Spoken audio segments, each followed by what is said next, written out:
2장 1절에서 11절까지입니다. 마태복음 2장 1절부터 11절까지입니다.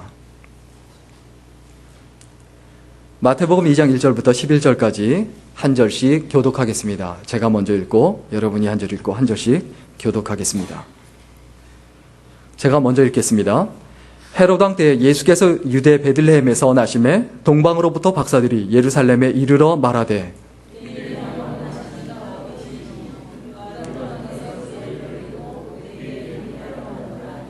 헤롯 왕과 온 예루살렘이 듣고 소동한지라. 왕이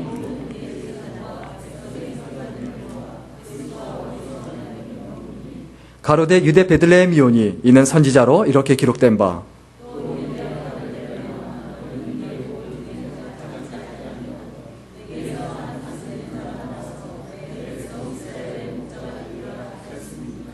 이에 헤롯이 가만히 박사들을 불러 별이 나타난 때를 자세히 묻고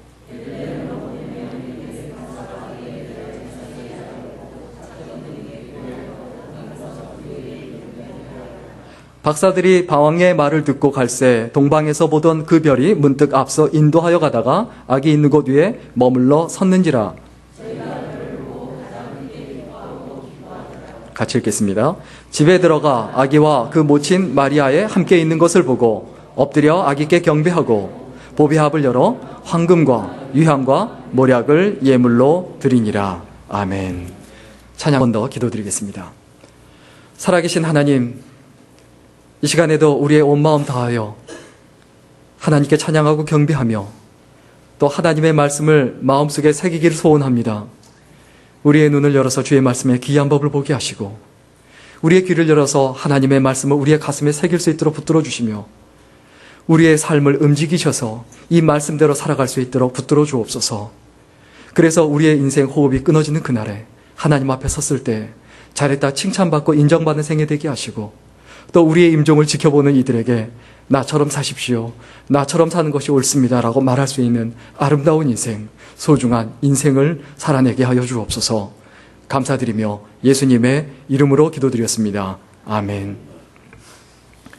오늘은 기다리는 인생이란 제목으로 함께 하나님의 말씀 나누겠습니다. 여러분들 강아지 키우고 계신 분들 제가 알기로도 많은 걸로 알고 있습니다. 그런데 강아지들 중에서도 좀 전설적인 강아지들이 있죠. 좀 웃자고 하는 얘기가 아니고 진지한 얘기인데 강아지 이야기하니까 제가 좋아서 그런지 자꾸 웃음이 나오는데 좀 진지한 이야기가 있습니다. 지난 화요일 날 뉴욕에서 60대 시각장애인이 지하철을 타려고 하다가 정신을 잃고 선로 밑으로 떨어졌어요.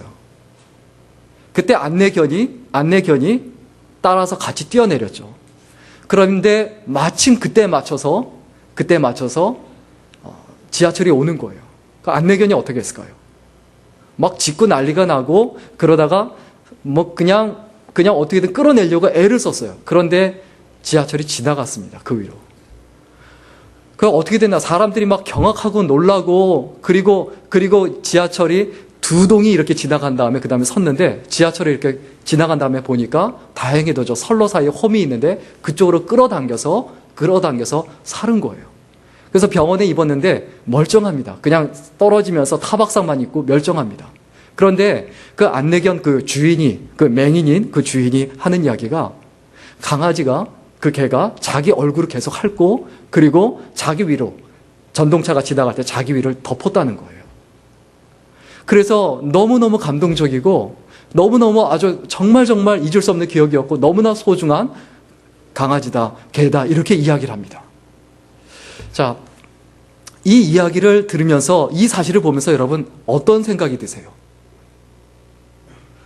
내가 개만도 못한가 이런 생각하세요? 우리가 좀 기억해야 될 게 있습니다. 꼭 이 강아지처럼 이 개처럼 주인한테 이렇게 생명을 구원해내고 생명을 구해내고 그렇게 해야지만이 멋있는 강아지고 대단한 강아지냐? 그렇지 않다는 거예요. 그렇지 않습니다. 다른 한 마리 개를 좀 이렇게 소개를 하고 싶습니다.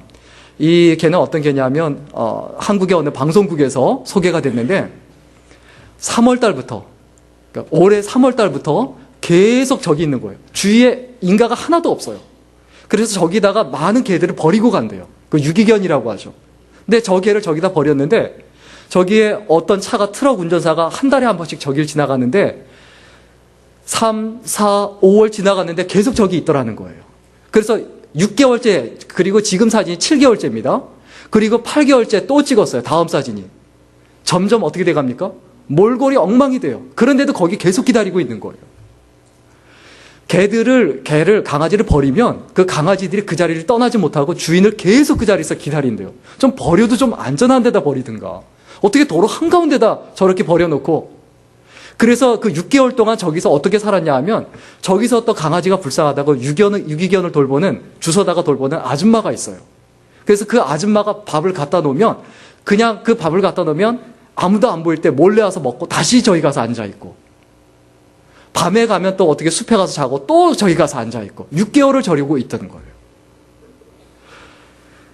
우리가 살아가는 인생에서 반드시 기억해야 될 게 있습니다. 강아지들이 꼭 주인을 구해내고 뭐 어떤 묘기를 부리고 대단하기 때문에 그 강아지가 아름답고 멋있는 게 아니죠. 주인을 기다리는 그 기다림 하나만으로도 아름답습니다. 우리의 인생과 삶도 마찬가지입니다. 내가 예수 그리스도를 위하여, 하나님을 위하여 내가 뭐 헌금 엄청나게 하고 교회 봉사 엄청나게 많이 하고 내가 뭐 죽도록 충성하고 생명을 걸고 뭐 목에 칼을 들이대고 누군가 총을 들이대고 예수 믿지 않으면 예수 믿으면 내가 너를 죽이겠다. 그래도 내가 믿겠다. 그리고서는 죽어야지만이 내 인생이 아름다운 거냐? 아니라는 거예요. 그것도 아름답지만 내가 예수 그리스도를 기다리고 바라보며 살아가는 그 인생 자체로도 아름답다. 이것을 믿으시기를 주의 이름으로 간절히 축원합니다. 우리의 삶은 기다림만으로도 아름답습니다. 무엇만으로도 아름답다고요? 기다림. 추수를 앞둔 농부의 그 설렘. 추수해서 곡식단이 쌓이면 그때는 농부가 보이는 게 아니고 그 곡식이 보이는 거예요. 언제 그 농꾼이 빛이 납니까? 추수를 기다리며 열심히 일하고 노력하고 애를 쓸 때 그때예요. 열매를 맺을 때가 아니라는 거예요. 또 사랑하는 남편을 기다리기 위해서 분주하게 막 정신없이 준비하는, 음식을 차리고 집안을 청소하고 이렇게 준비하는 그 아내의 모습. 그리고 시험을 기다리면서, 시험 치를 때를 기다리면서 굉장히 힘들게 고생하는 그 고시생의 그 고달픔, 그 자체가 아름답죠. 그리고 주인을 생각하며 모든 것을 잇는 그 애견의 그 충정, 이러한 모든 기다림이 우리를 감동시킵니다. 우리가 살아가면서 어떤 간편한 거, 그리고 뭐 시간 절약하는 거, 경제성 이런 것 이유로 기다림이 무가치한 것처럼 여겨지는 이런 세태입니다. 그러나 이런 것은, 기다림은 무료함이나 낭비가 아닙니다. 기다림은 뭐냐면 기다림은 성숙입니다. 기다림은 뭐라고요? 성숙입니다. 우리가 이 땅에 사는 동안에 날마다 무엇을 통해서 내가 성숙해 갑니까? 나른한 봄날과 찌는 듯한 여름날을 견뎌내야지만이 열매가 될 수 있듯 우리들도 마찬가지입니다. 우리들 삶도, 우리들의 인격도 지루함과 고통의 시간을 견뎌내야지만이 자라납니다. 기다림은 또한 선물입니다. 기다림은 뭐라고요? 선물입니다. 어떤 선물입니까? 지루하고 힘든 기다림이 있기에 그 열매가 소중한다는 것을 압니다. 마찬가지로 내가 사랑하는 사람을 기다리고 예수 그리스도를 기다리고 누군가를 기다리는 그 기다림 그 자체 때문에 사랑하는 사람의 소중함, 사랑하는 예수 그리스도의 그 소중함을 알게 된다는 것을 우리가 잊어버리지 말아야 되죠. 또 기다림은 왜 소중합니까? 기다림은 어떤 거냐? 기다림은 희망입니다. 기다림은 뭐라고요? 기다림은 희망입니다. 우리가 이 땅에 사는 동안에 날마다 어떠한 가운데 살아갑니까? 내가 기다리는 것이 있다는 것 자체가 뭡니까? 그게 희망이 있다는 거예요. 그러면 그게 축복이죠. 그 자체가 복이죠. 그리움이라는 것은 지나간 과거에 불과할 수 있지만 기다림이라는 것은 미래입니다. 미래에 나한테 주어질 삶이기 때문에, 내 삶의 한 부분이기 때문에 소중할 수밖에 없죠. 우리가 누군가를 애타게 기다리고 있다면 내 사랑이 깊어지는 거죠. 내가 예수 그리스도를 애타게 기다리고 있다면 예수님을 향한 내 사랑이 깊어지고 있는 중입니다. 내가 뭔가를 간절하게 기다리고 있다면 그리고 그 바람이 내 삶 속에서 현실이 되고 있는 순간이라는 것을 잊어버리지 말아야 합니다. 우리의 삶 속에서 절대 잊지 말아야 될 것, 뭔가를 이룬 것이나 누군가를 소유하고 내 사람으로 만들었다고 해서 내 삶이 아름다운 게 아니라 내가 오래도록 끊임없이 포기하지 않고 기다리는 기다림만으로도 우리 삶이 아름답다. 이것을 잊어버리지 말아야 되죠. 오늘 본문에 보면 1절부터 8절까지 보면 세 종류의 사람이 예수 그리스도를 기다립니다. 첫째 종류의 사람은 누구냐면 동방박사예요. 왜 기다립니까? 오랫동안 사모하고 경배하기 위해서 기다리는 겁니다. 그래서 경배하기 위해서 오랫동안 사모하고 준비를 합니다. 두 번째, 3절부터 6절을 보면 대제사장과 서기관들이 있습니다. 이 대제사장과 서기관들은 어떻습니까? 지식적인 기다림이에요. 다시 말하면 예수 그리스도가 메시아가 오신다는 거 알고 있어요. 알고만 있지 그 삶에 전혀 영향을 미치지 않고 있는 상태입니다. 오시든지 말든지.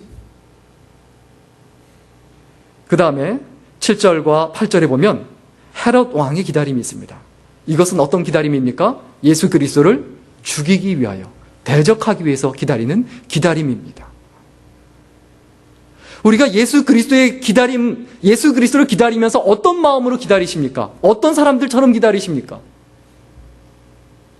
헤롯처럼은 아니라고 말하실 겁니다. 당연히 그렇겠죠. 그런데 대제사장과 서기관들과 같은 기다림이 아닐까요? 예수님을 향한 그 기다림이 어떤 기다림이어야 합니까? 당연히 동방박사들처럼 경배하기 위해서, 예수께 경배하고 예배하기 위해서 기다리는 그 기다림이어야 하지 않냐라는 거죠.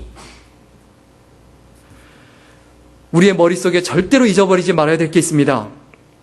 경배를 위한 기다림이 되어야 하는데 그때 기억해야 될 것, 예수님께서 나의 모든 것이 아니라면 예수님은 나한테 nothing입니다. 아무것도 아닙니다. 둘 중에 하나예요. 예수님은 나의 전부이든가 아무것도 아니든가, 어정쩡한 건 없어요. 예수 없으면 못 살겠다라든가, 아니면 예수께서 계시든지 안 계시든지는 나는 상관없다라든가, 둘 중에 하나예요.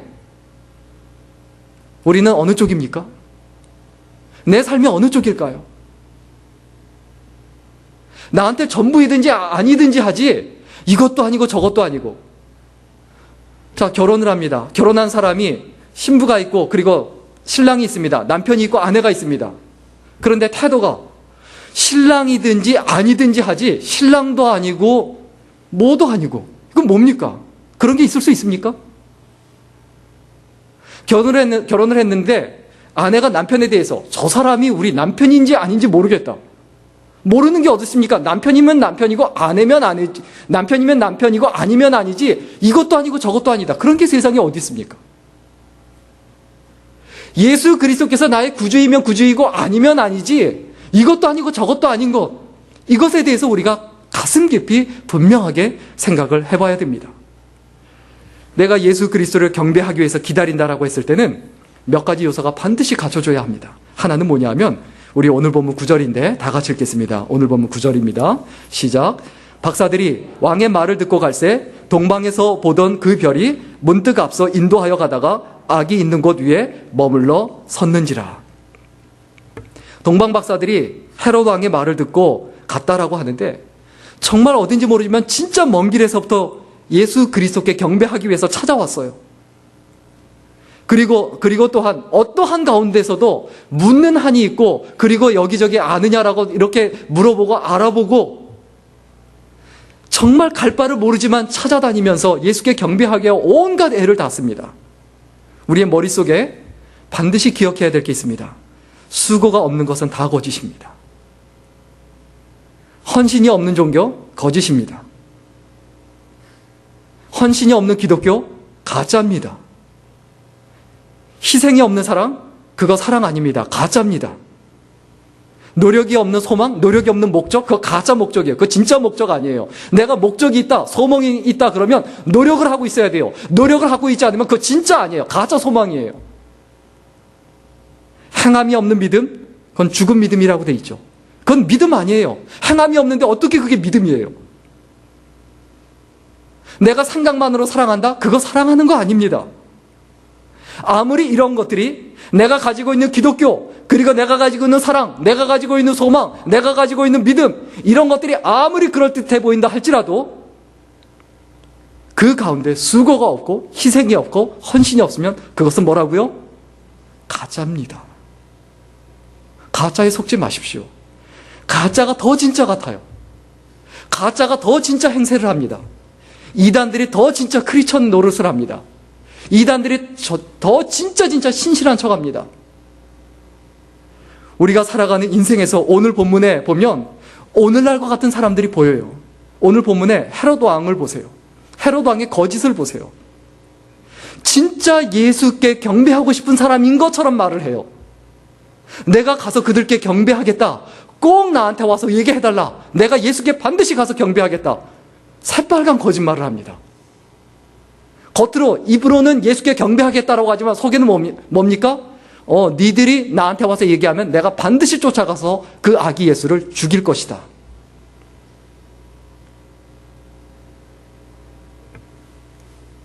반짝인다고 해서 다 보석은 아닙니다. 빛이 난다고 해서 다 금은 아닙니다. 내가 예수 그리스도를 믿는다고 해서 진짜 예수 그리스도를 믿는 사람인가? 이것은 우리가 하나님 앞에 정말 다시 한번 가슴 깊이 생각해 봐야 합니다. 또 오늘 본문에 누구의 거짓이 있습니까? 대제사장과 서기관들입니다. 그들은 자기들의 지식에 대한 책임이 있어요. 자기가 가지고 있는 지식, 예수 그리스도께서 메시아가 오신다라는 그 지식이 있어요. 그럼 그 지식에 대한 아는 사람으로서의 책임이 있습니다. 그런데 그것을 무시합니다. 그들이 가지고 있는 그 지식은 뭡니까? 그냥 생계수단이에요. 그냥 생계수단. 그들은 예수님께서 이 땅에 오시는 것에 전혀 관심이 없었습니다. 예수께서 이 땅에 오시든지 말든지 생각도 안 했고 관심도 없었죠. 그들은 무관심했는데 그 무관심 자체가 뭡니까? 무관심은 거짓입니다. 내가 예수께 관심이 없다. 내가 교회에 관심이 없다. 내가 하나님 나라에 대해서 관심이 없다. 그건 뭘까요? 그건 가짜 믿음 아닐까요? 내가 가짜 믿음을 가지고 있으면서 진짜 믿음을 가지고 있다라고 생각하면 그러면 어떻게 될까요? 하나님께서 우리를 어떻게 여기실까요? 하나님 앞에 섰을 때 나 너 모른다? 너 나 믿는다고 했지? 그런 척 했지? 너 나 진짜 믿지 않았다? 왜? 너는 행동으로 전혀 나를 그렇게 하지 않았다. 부부간에 사랑하는 마음만 가지고 있습니다. 말도 전혀 하지 않습니다. 그런 말도 하지 않습니다. 행동도 하지 않습니다. 그게 사랑하는 걸까요? 찐빵이 있습니다. 찐빵은 안고가 있어야 되죠. 그런데 안고가 없어요. 그럼 그게 찐빵일까요? 그냥 빵이죠. 우리가 살아가는 삶과 인생에 있어서 내가 없는데 있는 것이 그냥 내 스스로 내가 먼저 착각할 수 있어요. 내 삶이 어떠한 삶인가 가슴 깊이 생각해 봐야 되죠. 대제사장이 제사장들이 입는 그 에봇을 입고 있습니다. 그 에봇은 뭡니까? 그냥 자기 자신의 거짓을 감추기 위한 그냥 위장막에 불과합니다.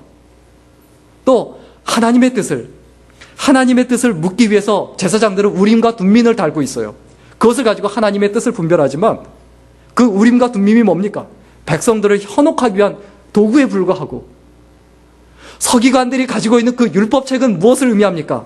그냥 자신의 말, 자신의 위치, 자신의 권위를 지키기 위한 하나의 수단과 도구에 불과했다는 거예요. 그러나 아무리 헤롯 왕의 권위가 강하다 할지라도 그의 파워가 강하다 할지라도 대제사장과 서기관들의 파워가 아무리 강하다 할지라도 그들이 아무리 무관심하다 할지라도 하나님의 사랑은 절대로 막을 수가 없습니다. 아무리 그들이 방해하고 막고 죽이려고 한다 할지라도 아무리 그들이 무관심하다 할지라도 예수께서는 오셨고 예수께서는 십자가를 지셨고 그리고 부활하셨습니다. 안도현 씨의 그 시 너에게 묻는다라는 시가 있습니다. 너에게 묻는다라는 시. 이런 내용이죠. 연탄재 함부로 차지 마라. 너는 누구에게 한 번이라도 뜨거운 사람이었느냐? 자신의 몸뚱아리를 다 태우며 뜨끈뜨끈한 아랫목을 만들던 저 연탄재를 누가 함부로 발로 찰 수 있는가? 자신의 목숨을 다 버리고 이제 하얀 껍데기만 남아있는 저 연탄재를 누가 함부로 발길질 할 수 있는가? 인생 살아가는 동안에 자기 자신의 쾌락이나 기쁨이 아니라 남을 위하여, 교회를 위하여, 하나님 나라를 위하여, 이 시대를 위하여, 이 때를 위하여 자신의 일생을 바친 사람한테 대하여 이런 흠이 있다, 저런 흠이 있다, 이런 부족함이 있다, 이게 마음에 안 든다, 저게 마음에 안 든다. 하나님께서 뭐라고 말씀하실까요? 그럼 너는 뭐 했냐? 그러는 너는 뭐 했냐? 그러는 너는 그렇게 잘했느냐? 그리고 그는 분명히 충성했다. 실수도 있었고 잘못도 있고 부족한 점도 있는지 모르겠지만 그는 충성했다. 그런데 너는 뭐 했느냐? 하나님께서 우리에게 그렇게 묻지 않으실까요? 세상이 어둡습니다. 그러면 어둡다고 막 비난하고, 어둡다고 비난하는 게 문제가 아니에요. 어두움이 문제가 아니에요. 빛이 문제예요. 빛이 밝지 않은 게 문제예요. 세상이 지금 살기 어렵습니다. 답답합니다. 한국 정치 상황 엉망입니다. 한국 정치 상황을 보면 속이 터집니다. 가서 저도 촛불 시위라도 하고 싶은 심정이에요. 그런 심정인데 그것에 대하여 욕하는 것, 잘못됐다고 욕하는 게 더 문제가 아니고 뭐가 더 문제입니까? 어둠이 문제가 아니고 빛이 문제라는 거예요. 왜 크리스천이 많은데 그 크리스천들은 뭐 하냐는 거예요. 우리가 살아가는 인생에서 내가 수고하지 않으면, 내가 헌신하지 않으면, 내어드리지 않으면 내 믿음은 다 헛것이다. 결국 다 가짜다. 하나님께서 절대로 인정하지 않으실 것이다. 마음속에 우리가 잊어버리지 말아야 됩니다. 그리고 진정한 경배가 되려면 어떻게 해야 되느냐? 뭐가 있어야 되느냐? 오늘 보면 10절 다 같이 읽겠습니다. 오늘 보면 10절입니다. 시작. 저희가 별을 보고 가장 크게 기뻐하고 기뻐하더라. 동방박사 세 사람이 무엇을 보고 기뻐했다고요? 별을 보고, 그 별이 멈추는 것을 보고, 아기 예수가 계신 것을 보고 그것을 알고 가장 기뻐했다고 했어요. 동방박사들에게도 바쁜 일이 분명히 있었을 겁니다. 급한 일도 있었을 겁니다. 더 재미있는 일도 있었을 겁니다. 그런데 어떻게 했다고요? 저희가 별을 보고 아기 예수께 경배할 수 있다는 그 사실이 가장 기뻤다라는 거예요. 우리들의 가장 큰 기쁨이 뭘까요? 여러분의 가장 큰 기쁨은 어떤 거세요? 저의 가장 큰 기쁨은 뭘까요? 가장 큰 기쁨이 무엇인지를 점검해 보면 그 믿음의 상태를 정확하게 볼 수 있습니다. 우리의 믿음의 상태를 어떻게 알 수 있습니까? 야, 진짜 10만 불만 생기면 주거니 여한이 없겠다. 그건 아니죠. 10만 불 쓰고 죽어야지. 웃으실 줄 알았는데 아무도 안 웃으시고. 내가 결혼만 하면 죽어도 여한이 없겠다. 그건 또 아니죠. 그건 아니잖아요. 정말 내가 죽어도 여한이 없는 그 기쁨이 나한테 무엇이냐라는 거예요. 그게 나예요. 그게 나. 근데 그게 없다? 그럼 공허한 인생이에요. 무의미한 인생이에요. 헛된 인생이에요. 내가 이것을 위해서 죽었으니까 내가 내 인생과 내 죽음에 대해서 후회함이 없다. 우리가 분명히 기억해야 합니다. 나의 일은 언제나, 내 일은 언제나 가장 급한 것처럼 다가옵니다. 그리고 남의 일은 아무리 급해도 덜 급한 것처럼 보여요. 특별히 하나님의 일은 그렇게 위급한데도 불구하고 하나님의 일은 진짜 급하지 않은 것처럼 느껴집니다. 우리는 항상 눈앞에 있는 것이 가장 급하게 느껴집니다. 우리가 절대로 잊지 말아야 될 것, 내가 내 삶에서 무엇이 중요한가? 사소한 것과 중요한 것을 구분해야 합니다. 여러분, 뭐가 중요합니까? 내가 하나님의 그 부르심에 응답하는 게 중요한 거 아닌가요? 내가 재밌는 것, 내가 평안한 것, 내가 원하는 것을 소유하는 것, 그게 그렇게 중요합니까? 진짜 중요한 건 뭡니까? 하나님이 나를 부르신다면, 나를 가라고 보내신다면 거기에 응답하는 게 나한테 급하지 않을까요? 나한테 미운 사람, 내가 싫은 사람, 나를 짜증나게 하는 사람, 그리고 내가 좋아하는 사람, 내가 기뻐하는 사람, 내가 사랑하는 사람, 이것보다 더 중요한 게 뭡니까? 주님의 부르심 아닐까요? 내가 이것저것 다 손을 댑니다. 내가 이것저것 다 손을 대지만 결국 뭐만 남을까요? 하나님 앞에 섰을 때 하나님을 위하여, 주님을 위하여, 예수 그리스도를 위하여 손을 댄 것, 그것만 남습니다. 주님을 위한 일들만 내 인생에서 남는다. 이것을 잊어버리지 말아야 되죠. 여러분, 시간 사용의 원리를 꼭 기억하십시오. 중요한 일과 급한 일은 다릅니다. 중요한 일이 급한 일하고 같지 않아요. 그 일이 급하다고 해서 중요한 일이냐? 정말 아닐 수 있다라는 거예요. 사람들은 급한 일 때문에 진짜 중요한 일을 계속 잊어버립니다. 그리고 사소한 일들 때문에 진짜 중요한 일을 잊어버리고 사소한 일로 하찮은 것들로 내 인생을 가득 채워버려요. 그래서 위대한 하나님의 동역자가 돼야 되는데 우리의 인생이 어떻게 됩니까? 인생 잡부라고 하죠. 잡다한이라는 그 잡부가 되는 거예요. 사역자가 아니고 하나님의 일꾼이 아니고 하나님의 백성이 아니고 이것저것 시시콜콜한 일들만 하다가 살아가다가 죽는 인생 잡부가 되어 살아간다는 거죠. 우리가 바쁘다는 이유로 주님의 필요는 채우려고 하지 아니하고 늘 나의 필요, 우리의 필요만 급급한 건 아닌지 우리가 가슴 깊이 생각해 봐야 합니다.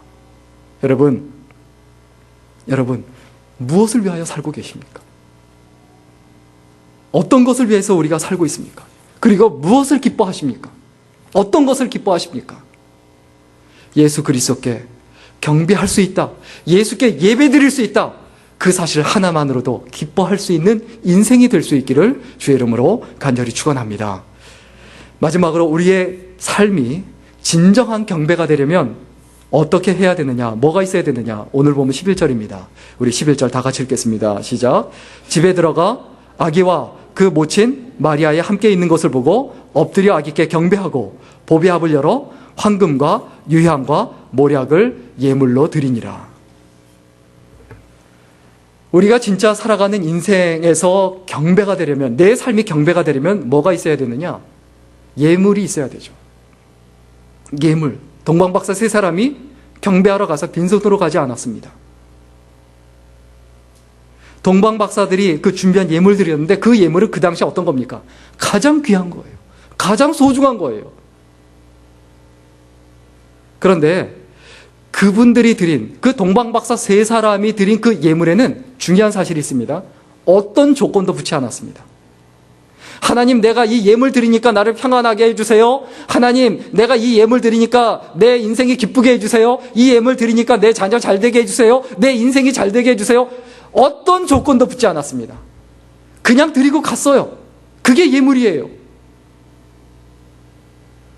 우리가 하나님 앞에 헌금을 드리고 나서도 그 헌금이 어떻게 쓰이나 눈 뜨고 보면서 이렇게 써야 되고 저렇게 써야 되고 끌어오르고, 그건 하나님께 드린 게 아니죠. 내가 누군가에게 선물을 줬다면 그 선물은 이미 내 게 아니에요. 어떻게 쓰든 내 게 아니에요. 신경은 쓰이겠지만 그건 내 게 아니에요. 내가 하나님께 드렸다면 그건 내 게 아니에요. 지금 이 시간도 내 게 아니에요. 내 시간이 아니에요. 내가 하나님께 드린 시간이에요. 우리 자신을 분명히 다시 한번 생각해 봤으면 좋겠습니다. 내가 예배자인가? 아니면 예배 받는 자인가?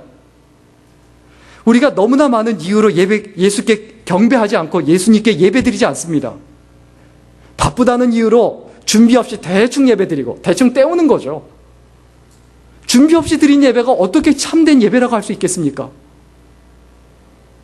힘들다는 이유로 다음에 하지 뭐, 다음에 드리지 뭐. 또 교회 탓을 하며 크리스천으로서 자기 본분을 잊어버리고 남 핑계를 대면서 누구 싫고 저 사람이 싫고 이것 때문에 저것 때문에 예수 그리스도를 외면하고, 이게 진짜 예배인가? 우리가 가슴 깊이 생각해 봐야 되지 않을까요? 또 우리가 교회에서 예배 드리면서 또 수고하고 헌신하는데 거기에 또 너무 많은 조건이 따라붙어요. 어떤 조건들입니까? 내 마음에 드는 설교자의 설교가 있어야 되고, 또 목회자가 내 마음에 들어야 되고, 내 마음에 드는 예배실이 있어야 되고, 내 마음에 드는 찬양이 흘러나와야 되고, 내 마음에 드는 사람들이 시중을 들어줘야 되고, 나한테 받쳐줘야 되고, 이런 조건들을 우리가 생각한다면 내가 예배자입니까? 아니면 예배를 받는 존재입니까? 예배는 하나님 마음에 들어야 되는 거지 내 마음에 들어야 되는 게 아닙니다. 그런데 이것을 계속해서 끊임없이 놓친다는 거예요.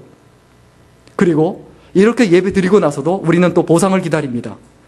내 마음에 평안이 찾아와야 되고, 내 기도를 하나님께서 들으셔야 되고, 또 내 기도를 이뤄주셔서 내 삶에 미운 사람도 없어야 되고 싫은 사람도 없어야 되고 그 사람이 눈앞에 보이지 않아야 되고, 그렇지 않으면 하나님이 살아계시지 않다거나 아니면 내 예배는 받으시지 않는다고 불평하게 된다면 이게 진짜 예배인가? 우리가 하나님 앞에 드릴 예물은 뭡니까? 꼭 물질만은 아닙니다. 물질을 이야기하는 것이 아닙니다. 내 삶을 이야기하는 겁니다. 우리들의 삶을 이야기하는 겁니다. 진짜 우리가 하나님께 드려야 될 예물이 뭘까요? 삶은 하나님이 주셨지만 내 삶을 즐겁게 기쁨으로 사는 것, 그것은 하나님께 내가 드릴 예물입니다. 뭐가 하나님께 드릴 예물이라고요? 삶을 하나님께 나한테 주셨어요. 생명을 나한테 주셨어요. 그런데 그 삶을 항상 기뻐하라는 그 말씀대로 내가 기쁘고 즐겁게 감사하며 살아가는 것, 그게 내가 하나님께 드릴 예물이에요. 여러분, 기쁘게 사세요. 기쁨으로 사시기를 주의 이름으로 간절히 축원합니다. 여러분, 한 번밖에 없는 인생인데 교회 생활 왜 힘들게 하고 왜 인상 쓰며 하세요? 저희 교회 교인들 말고요. 다른 교회 교인들이요. 한 번밖에 없는 가정 몇 군데 아니잖아요. 그렇지 않으세요? 근데 왜 가정에서 왜 맨날 인상 쓰고 싸우고 지지고 볶고 왜 그렇게 사냐고요? 기쁘게 살아야 되지 않습니까? 내가 기쁘게 살아가는 거, 그게 진짜 하나님께 드리는 예물이에요. 여러분, 기쁨으로 사셔야 합니다. 항상 기뻐하라고 말씀하셨지 않습니까? 시간은 하나님께서 주셨습니다. 그런데 그 시간을 유용하게 활용하는 건 내가 하나님께 드릴 예물입니다. 앞을 볼 수 있도록 그 눈은, 우리가 보는 그 눈은 하나님이 주셨지만 성경적인 세계관으로 볼 수 있는 건, 기독교적인 세계관을 가지고 세상을 보는 것은 내가 하나님께 드릴 예물입니다. 입은 하나님이 주셨어요. 그런데 내가 좋은 말을 하고 따뜻한 말을 하는 것, 긍정적인 말을 하는 것, 이게 바로 내가 하나님께 드릴 예물이에요. 귀는 하나님이 주셨습니다. 그런데 내가 애써 귀를 기울이며 하나님의 음성에 귀를 기울이는 것, 이게 바로 내가 하나님께 드릴 예물입니다. 손은 하나님이 주셨습니다. 그러나 땀 흘려 수고하고 애를 쓰는 것, 이것 자체가 내가 하나님께 드릴 예물입니다.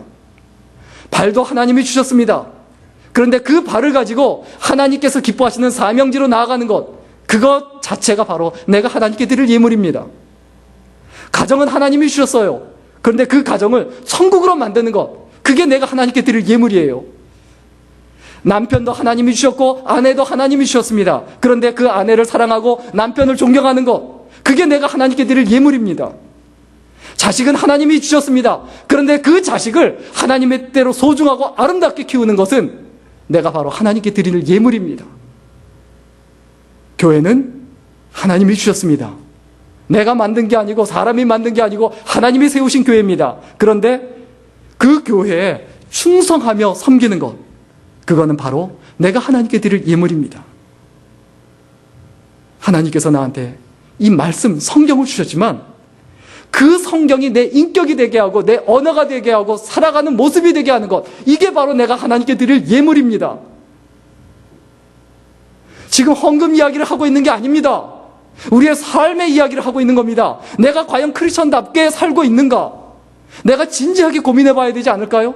내가 진짜 하나님께 예물을 드리는 사람인가? 내가 진짜 하나님께 경배하는 사람인가?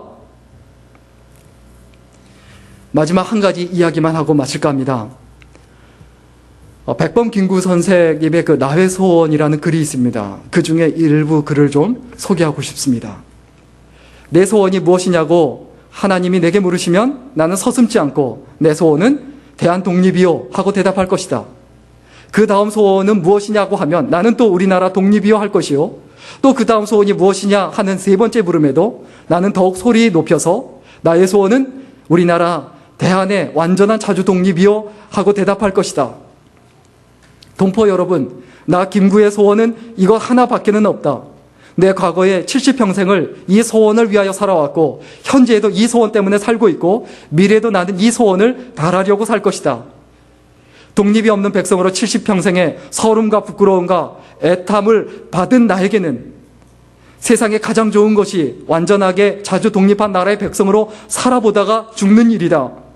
나는 일찍이 우리 독립정부의 문지기가 되기를 원하였거니와 그것은 우리나라가 독립국만 되면 나는 그 나라의 가장 미천한 자가 되어도 좋다는 뜻이다. 왜 그런고 하면 독립한 제 나라의 빈천이 남의 밑에 사는 부귀보다 기쁘고 영광스럽고 희망이 많기 때문이다. 옛날 일본에 갔던 박재상이 차라리 내 차라리 계림의 개돼지가 될지언정 외왕의 신하로 부귀를 누리지 않겠다 한 것이 그의 진정이었던 것을 나는 안다. 박재상은 외왕이 높은 벼슬과 많은 재물을 준다는 것을 물리치고 달게 죽음을 받았으니 그것은 내 차라리 내 나라의 귀신이 되리라 함이었다. 백범 김구 선생 평생 동안 죽을 때까지 한국의 대한민국의 독립을 위하여 목숨을 걸고 살았습니다. 그것만 되면 죽어도 여한이 없다. 그러면 백범 김구 선생님을 통해서 그것이 이루어졌습니까? 그것을 보고 죽었습니까? 백범 김구 선생을 통해서 이루어지지도 않았고 그것을 눈으로 보지도 못했어요. 그런데 그 삶이 왜 위대하다고 합니까? 그 간절한 소원과 기다림과 그 기대 때문입니다. 우리들도 마찬가지입니다. 교회를 향한 어떤 소원과 기다림이 있습니까? 하나님을 향한 어떤 소원과 기다림이 있습니까? 내가 무엇을 진정으로 바라고 있습니까? 무엇 때문에 내가 돈이 필요하며, 무엇 때문에 내가 건강이 필요하며, 무엇 때문에 나한테 좋은 집이 필요하며 좋은 차가 필요합니까? 그 이유에 대해서 우리가 다시 한번 또 가슴 깊이 질문해 봐야 되지 않을까요? 그리고 나한테 그런 것들이 없다면, 좋은 직업이 없고 좋은 차가 없고 나한테 건강이 없다면 그러면 내 인생은 끝난 것이고 무의미한 겁니까? 내 삶과 내 인생이 유기견과 같은 인생이라 할지라도, 그런 인생과 그런 비천한 인생이라 할지라도 진정으로 하나님을 향하여 간절한 기다림과 경배자로서 예배하는 자로 살아간다면 하나님께서 기뻐하시지 않을까요? 오늘 말씀 정리하고 마치겠습니다. 최악의 인생은 어떤 인생이 최악의 인생이냐? 예배가 없는 인생입니다. 사실 더 비천한 인생이 뭡니까? 비참한 인생이 뭡니까? 자기가 예배를 드리고 있지 않은데 드리고 있다고 착각하고 있는 거예요. 하나님 앞에 섰을 때 평생 동안 죽을 때까지 신앙생활하면서 예배 드렸는데 하나님 앞에 섰을 때 하나님께서 네가 언제 나한테 예배 드렸느냐? 나는 너한테 예배를 받은 적이 없다. 너는 나한테 예배를 드린 적이 없다. 너는 너 자신을 위해서 예배 드렸다. 그건 너의 예배지, 너만을 위한 예배지, 네가 하나님이었지 내가 하나님이 아니었다. 근데 왜 너는 나를 안다 하느냐? 너는 나를 안다고 할지 모르지만 나는 너를 모른다. 이게 어떤 인생입니까? 최악의 인생 아닐까요? 그러면 반대로 최고의 인생은 어떤 인생입니까? 최고의 예배를 드리는 인생이 바로 최고의 인생입니다. 그러면 최고의 인생이, 최고의 예배가 어떻게 해야 최고의 예배입니까? 정말 내 마음대로 찬양이 막 은혜롭고 설교자가 너무 잘하고 감동도 시켜주고 막 웃기기도 하고, 그리고 나서 야 예배 좋다, 야 그 교회 예배 좋아, 그렇게 해야지만이 최고의 예배입니까? 아니지 않습니까? 내가 추운 데서 벌벌 떨며 예배드리고 내가 지난 밤에 밤새도록 잠을 못 자서 밤을 꼬딱 새서 계속 존다 할지라도 예배드리기 위하여 몸부림치는 그 예배가 진짜 최고의 예배 아닐까요? 최고의 예배는 하나님께서 기뻐하시는 예배입니다. 하나님께서 기뻐하시면 하나님의 보좌가 움직입니다. 하나님께서 최고로 여기시는 예배는 예배자에게 거룩과 순결이 있어야 합니다. 거룩과 순결은 뭡니까? 하나님만을 최고로 여기는 거예요. 돈이 최고가 아니고, 명예가 최고가 아니고, 자기 자신이 최고가 아니고, 자기 경험과 지식이 최고가 아니고 하나님만이 최고인 거예요. 하나님. 여러분, 하나님께서 기쁘게 받으시는 예배는 언제 최고가 되고 언제 완성이 되느냐? 바로 예배자의 기다림으로 완성이 됩니다. 내가 천천의 수양과 만만의 수양을 하나님 앞에 드리지 못한다 할지라도 내가 간절한 기다림으로 정말 애타는 마음 가지고 정말 애절한 마음으로 하나님께 예배하고 경배하고 그 예배와 경배를 위하여 기다리고 또 기다리고 그 다음에 드리는 예배, 그 예배가 진짜 예배다라는 겁니다. 여러분, 오늘 말씀을 기억하며 성탄절을 기억하며 우리의 삶과 인생 자체가 하나님께 예배가 되고 경배가 되는 그러한 귀한 인생, 그리고 아름다운 인생이 될 수 있기를 주의 이름으로 간절히 축원합니다. 기도하겠습니다. 살아계신 하나님, 우리가 하나님께 예배드린다고 하면서도 여전히 우리는 우리 자신을 향하여 예배하고 있으며 우리는 여전히 하나님에 대하여 무관심하며 교회에 대하여 무관심하며 하나님의 백성과 이 시대에 대하여 무관심하며 내가 예배드린다고 하나님을 경배하고 산다고 살아갔던 것은 아닌지요. 하나님 용서하시고 저희들 더욱더 온전히 하나님을 바라보며 하나님을 의지하며 하나님을 따라가는 믿음의 삶을 살아갈 수 있도록 인도하여 주옵소서. 그래서 하나님 앞에 나아갔을 때 잘했다 칭찬받게 하시고 인정받는 소중한 생애가 되게 하여 주옵소서. 감사드리며 예수님의 이름으로 기도드렸습니다. 아멘.